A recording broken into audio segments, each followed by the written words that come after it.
11 लाख का सामान था, दावा किया जा रहा है कि 11 लाख की चोरी हो गई। तो कौन ले गए वहां से सामान उठा करके, ये एक गंभीर प्रश्न है। कोई नहीं देखा है कि कौन कुर्सी ले गया, कौन बेंच ले गया।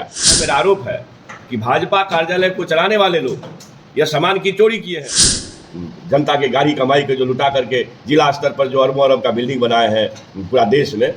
4 साल की नौकरी, हमको लगता है एक नींद मारेगा नहीं लोग की नौकरी खत्म हो जाएगी। ये सरकार जो अग्निपथ योजना लाई है, ये संपूर्ण भारतवर्ष को अग्नि में झोंकने का प्रयास है। नफरत फैलाने वाली ये दंगाई सरकार को ये जवाब देशवासी को देना चाहिए कि 4 साल की कौन सी नौकरी होती है, आखिर सरकार चाहती क्या है।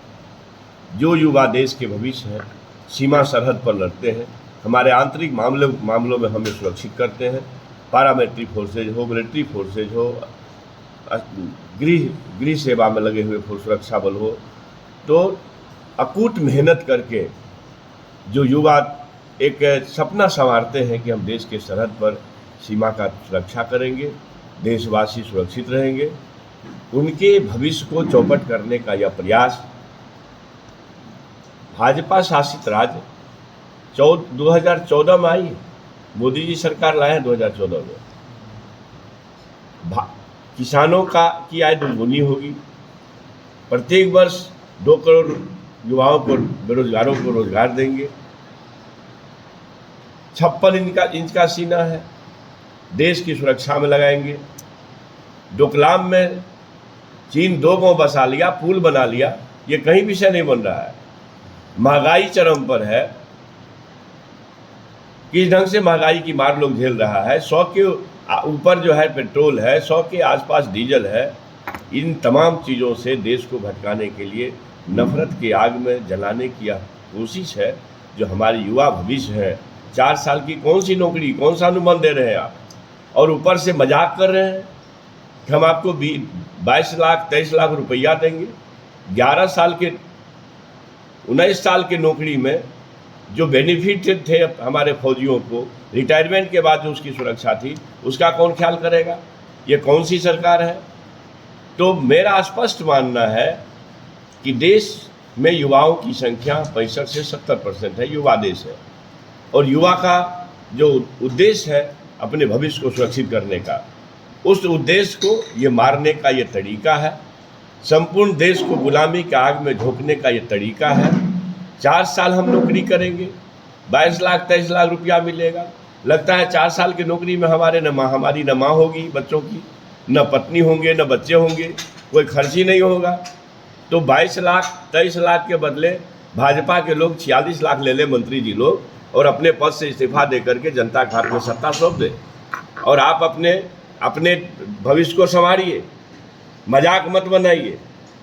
जो आरोप लग रहे हैं, हमारे मधेपुरा में भाजपा कार्यालय में तोड़फोड़ हुआ है, किसी भी हिंसा का समर्थन नहीं करती न पार्टी न मैं, लेकिन क्या हुआ है, कम से कम दर्जनों विजुअल्स हैं हर सोशल मीडिया के और स्थापित मीडिया चैनल के, पत्रकार हैं वहाँ। कोई नहीं देखा है कि कौन कुर्सी ले गया, कौन बेंच ले गया। कैंपस के अंदर में आग लगाई गई है, एक छत ही नहीं हुआ है, धुआं के सिवा कुछ नहीं हुआ है। हो सकता है छत काला हुआ होगा। ये जो जनता के गाड़ी कमाई के जो लुटा करके जिला स्तर पर जो अरबों अरब का बिल्डिंग बनाए हैं पूरा देश में, ज़मीन खरीद करके, तो उसमें एक बेंच नहीं गया, किसी ने नहीं देखा। 11 लाख का सामान था, दावा किया जा रहा है कि 11 लाख की चोरी हो गई।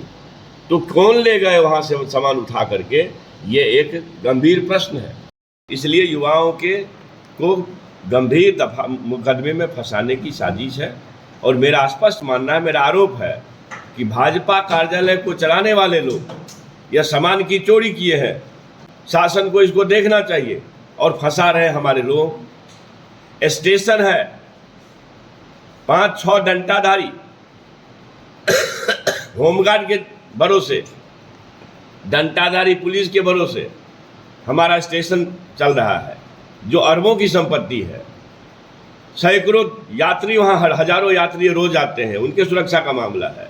वहाँ तो डंडा के सहारे सुरक्षा की जा रही है।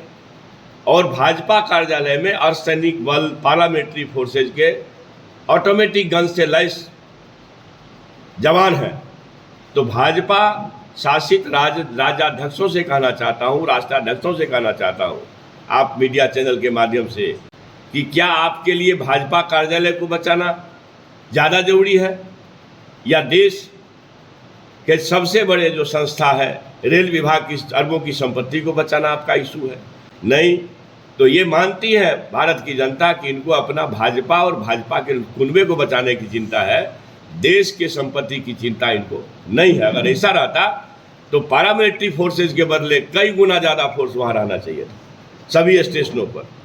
और जो दंगा भड़का है इसके लिए जवाबदेह कौन है? महीनों वर्षों लगातार मेहनत करके 8-8 घंटा दोनों टाइम मेहनत करके जो युवा अपना भविष्य संवारना चाहते हैं, जो देश के सीमा सरहद के साथ अपना भविष्य भी संवारना चाहते हैं, अपना माता पिता के सेवा में जो देश पर अपनी सेवा को अर्पित करना चाहते हैं कि नौकरी भी करेंगे, भविष्य भी सुरक्षित रहेगा, माता पिता परिवार का सेवा भी करेंगे, उनके सामने जो अंधकार नजर आया तो उन्होंने कानून को हाथ में लिया। मैं आपके माध्यम से अपील करना चाहता हूं आंदोलनकारियों से, देश में स्वाधीनता मिली है शांति के बल, किसानों ने ये बहसी सरकार को घुटना टेकाया है आंदोलन के बल। आप सभी भी जन भागीदारी से आंदोलन करके इस हैवान सरकार को जगह पर लाइए। किसान आंदोलन की तरह सभी लोग मिलजुल के आंदोलन करेंगे, हमारी पार्टी सभी लोग महागठबंधन इसमें शामिल होंगे, हैं ही शामिल। लेकिन हम देश युवाओं से कहना चाहते हैं, ये आपके ऊपर जो हमला है, आपके अस्तित्व पर हमला है, यह सिर्फ आप पर हमला नहीं है, यह देश के अस्तित्व पर हमला है, देश के भविष्य पर हमला है। 4 साल की नौकरी, हमको लगता है एक नींद मारेगा नहीं लोग की नौकरी खत्म हो जाएगी। और युवा क्या करेंगे नौकरी से आने के बाद? वेल ट्रेंड युवा होंगे और 25% अप टू 25%, ये 25% क्या मामला है? जो मेरा यह सीधा आरोप है, 25% कहीं संघ से जुड़े हुए लोगों को सुरक्षित करना चाहेंगे। वो धीरे धीरे 25% करते करते उसको 100% तक ले जाएंगे। तो इस संघी सरकार से कहना चाहता हूँ कि अगर आपको भारत की चिंता होती तो सबको नौकरी पक्की करते, 25% की बात नहीं करते। इसका मतलब 25% वैसे जवान आपके कृपा पर रहेगा, वो भारत के साथ मोहब्बत नहीं करेगा, वो बीजेपी के साथ मोहब्बत करेगा। देशवासी को इसको भी समझने की ज़रूरत है कि मोहब्बत भारत के साथ हो कि मोहब्बत संघ और बीजेपी के साथ हो। इस आंदोलन में जगह जगह आप देखे होंगे भगवाधारी नौजवान पगड़ी बांध करके, मुंह में अंगोछा बांध करके, भगवा गंजी पहन के निकले हैं। ये कौन लोग हैं? दर्जनों की संख्या में, सैकड़ों की संख्या में लोग हैं। पूरा देश का विजुअल्स आप देखिएगा। ये कौन लोग हैं?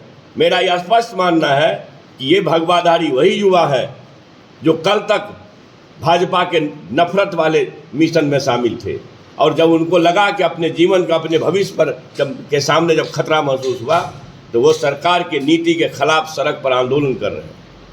तो मैं मानता हूँ कि निश्चित तौर पर इस तरह के अलोकतांत्रिक निर्णय को सरकार को वापस लेना चाहिए। अगर 4 साल में ही तुम 4 साल की नौकरी देना चाहते हो तो 4 साल के बाद नियमित नौकरी किस विभाग में देंगे, ये कानून में परिवर्तन होना चाहिए कि विभिन्न सेक्टर्स में पहले प्राथमिकता के तौर पर कानून नौकरी देने की गारंटी होगी, एक आदमी भी छूटेगा नहीं।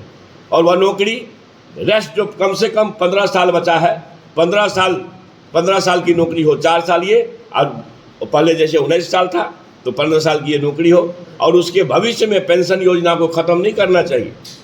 नेताओं को पेंशन मिलेगा, एक के बाद 3 बार MP हो जाएगा तो 3 बार पेंशन मिलेगा। और हमारे युवा जो देश का किस्मत बनाएगा उसको पेंशन से दूर कर रहे हो। तो ये पूरी तरह अपने भविष्य को असुरक्षित जान करके युवा सड़क पर है, आंदोलन पर है, उपद्रव भी कर रहे हैं। ये उपद्रव आगजनी तोड़ फोड़ उचित नहीं है। इसलिए किसान आंदोलन एक बड़ा उदाहरण है, साल भर पहले खत्म हुआ है, 12 महीना तक चला है। हमारे युवा संयमित रहें और शांतिपूर्वक आंदोलन करके ये बहसी सरकार को घुटना टेकाना है। यही हम लोगों का आज का उद्देश्य है और इस उद्देश्य से हमारी पार्टी इस मिशन में लगी हुई है। यही आज के प्रेस कॉन्फ्रेंस का हमारे तरफ से निचोड़। सर, बीजेपी नेता कैलाश वर्गीय का कहना है कि जो युवा सेना से 4 साल के बाद बाहर आएंगे वो बीजेपी दफ्तर की सिक्योरिटी में काम कर सकते हैं। कैलाश वर्गीय क्या कहते हैं, मोदी जी क्या कहते हैं, ये देश देख चुका है कि 2 करोड़ युवाओं को प्रतिवर्ष नौकरी का झांसा भी देश देखा है, 15 से 20 लाख रुपया अपने खाता में भी देश देखा है, किसानों को 2022 तक आय दुगुनी होते भी देखा है, और चीन तो छोड़िए डोकलाम में 2 गांव बना लिया। सच्चाई क्या है आपका, नेपाल भी 7100 एकड़ जमीन पर कब्जा जमा लिया है। नेपाल को बोलने की हैसियत जिस 56 इंच वाले को नहीं है, उसके मंत्री क्या बोलते हैं कि मैं मानता हूं कि सारे लोग विवेक खो चुके हैं, देश को नोचने पर तुले हुए हैं और अपने उद्योगपति मित्रों को खुश करने की दिशा में सारा काम हो रहा है।